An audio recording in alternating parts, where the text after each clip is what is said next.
ನರೇಗಾಗೆ ದುಡ್ಡಿಲ್ಲ, ನರೇಗಾನೇ ಬಂದ್ ಮಾಡಿಬಿಟ್ರೆ ಶ್ರೀಮಂತರ ಮೇಲೆ ತೆರಿಗೆ ಯಾಕೆ ಹಾಕ್ಬೇಕು? ಅದಕ್ಕೋಸ್ಕರ ಇವತ್ತು ಬಡವರನ್ನ ತುಳಿದು ಶ್ರೀಮಂತರನ್ನ ಸಾಕುವಂತ ಕೆಲಸ ಮಾಡೋದಕ್ಕೆ ಹೊರಟಿದ್ದಾರೆ. ಇದು ನಮ್ಮ ಹಳ್ಳಿಗಳಿಗೂ ಅನ್ಯಾಯ, ಗ್ರಾಮ ಪಂಚಾಯಿತಿಗಳಿಗೂ ಅನ್ಯಾಯ, ಮುಖ್ಯವಾಗಿ ಬಡವರಿಗೂ ಅನ್ಯಾಯ. ಇನ್ನ ಕೆಲವು ದಿನಗಳಲ್ಲಿ ಗ್ರಾಮ ಪಂಚಾಯಿತಿ ಎಲೆಕ್ಷನ್ ಬರ್ತಾ ಇದೆ. ಇಷ್ಟು ದಿನ ಗ್ರಾಮ ಪಂಚಾಯಿತಿ ಎಲೆಕ್ಷನ್ ಅಂದ್ರೆ ಜೋರಾಗಿ ಪೈಪೋಟಿ ಇರೋದು ಊರುಗಳಲ್ಲಿ. ಯಾಕಿರೋದು? ನರೇಗಾದಲ್ಲಿ ಒಂದಷ್ಟು ದುಡ್ಡು ಬರ್ತದೆ ಅಂತ ಆ ಪಂಚಾಯಿತಿ ಮೆಂಬರ್ಗಳಿಗೆ ಊರಲ್ಲಿ ಕಿಮ್ಮತ್ ಇರೋದು. ಇವತ್ತು ನರೇಗಾನ ಬಂದಾಗೋದ್ರೆ ಪಂಚಾಯಿತಿಗಳನ್ನ ಬಾಗ್ಲಾಕುವಂತ ಪರಿಸ್ಥಿತಿ ಬರ್ತದೆ. ಇದು ಆಗಬಾರದು.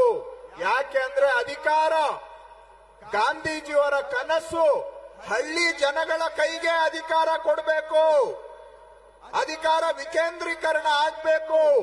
ಗ್ರಾಮ ಸ್ವರಾಜ್ಯ ಆದ್ರೆ ಮಾತ್ರ ಸ್ವಾತಂತ್ರ್ಯಕ್ಕೆ ಅರ್ಥ ಅಂತೇಳಿ ಗಾಂಧೀಜಿಯವರು ಹೇಳಿದ್ದಾರೆ. ಗ್ರಾಮ ಪಂಚಾಯಿತಿ ಬಂದಾದ್ರೆ ನಾಳೆ ಎಲ್ಲ ದಿಲ್ಲಿ ದರ್ಬಾರ್ ಆಗೋಗ್ತದೆ, ಸರ್ಕಾರ ದಿಲ್ಲಿಯಿಂದನೇ ನಡೆಯುವಂತ ವ್ಯವಸ್ಥೆ ಬಂದ್ಬಿಡ್ತದೆ. ಆವಾಗ ಜನಗಳಿಗೆ ಕಿಮ್ಮತ್ತು ಇಲ್ದಂಗ ಆಗುತ್ತೆ.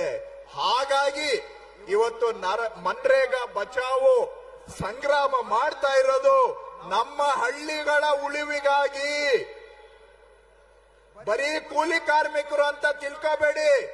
ಇವತ್ತು ನೀವು ರೇಷ್ಮೆ ಹಾಕಿದ್ರೆ ರೈತರಿಗೆ ದುಡ್ಡು ಬರ್ತದೆ, ಬಾಳೆ ಹಾಕಿದ್ರೆ ದುಡ್ಡು ಬರ್ತದೆ ರೈತರಿಗೆ, ಮಾವು ಹಾಕಿದ್ರೆ ದುಡ್ಡು ಬರ್ತದೆ, ಇವೆಲ್ಲ ದಾಳಿಂಬೆ ಹಾಕಿದ್ರೆ ನಿಮ್ಗೆ ದುಡ್ಡು ಬರ್ತದೆ. ಇವೆಲ್ಲ ರೈತರಿಗೆ ದುಡ್ಡು ಬರ್ತಾ ಇದೆ ಮನ್ರೇಗಾದಲ್ಲಿ. ಬರೀ ಕಾರ್ಮಿಕರು ಮಾತ್ರ ಅಲ್ಲ, ಎಷ್ಟೋ ರೈತರ ಮನೆಗೂ ಕೂಡ ಮನ್ರೇಗಾಯಿಂದ ದೊಡ್ಡ ಪ್ರಮಾಣದಲ್ಲಿ ದುಡ್ಡು ಬರ್ತಾ ಇದೆ. ಹಾಗಾಗಿ ರೈತರು ಉಳಿಬೇಕು, ಬಡವರು ಉಳಿಬೇಕು ಅಂದ್ರೆ ಮನ್ರೇಗಾ ಉಳಿಬೇಕು. ಆ ಬಡವರನ್ನ ನಾಶ ಮಾಡೋಕ್ಕೋಸ್ಕರ ಇವತ್ತು ಕೇಂದ್ರ ಸರ್ಕಾರ ಮನ್ರೇಗಾನ ಕಿತ್ತಾಕೋದಕ್ಕೆ ಹೊರಟಿದೆ. ಇದರ ವಿರುದ್ಧ ನಾವು ಸಂಗ್ರಾಮ ಮಾಡಬೇಕು.